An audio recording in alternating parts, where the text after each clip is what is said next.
તો છોટાઉદેપુરમાં બોડેલી પાસેથી પસાર થતી ઓરસંગ નદી પરનો લગભગ 1 કિલોમીટર જેટલો લાંબો બ્રિજ જર્જરિત જોવા મળી રહ્યો છે। ત્યારે તંત્ર દ્વારા આ બ્રિજ ઉપર ભારદારી વાહનો માટે રોક લગાવવામાં આવી છે।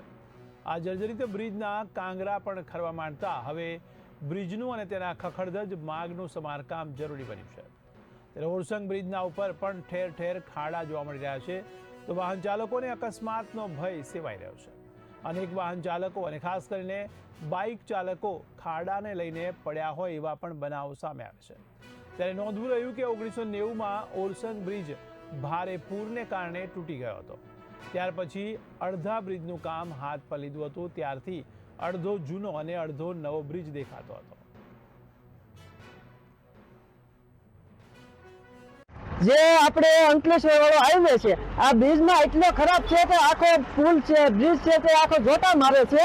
તો સરકાર છે ને એટલી અમારી અપીલ છે કે આ બ્રિજનું કંઈક કરો, અથવા નવો બનાવો અથવા સારો કરો। Thank you.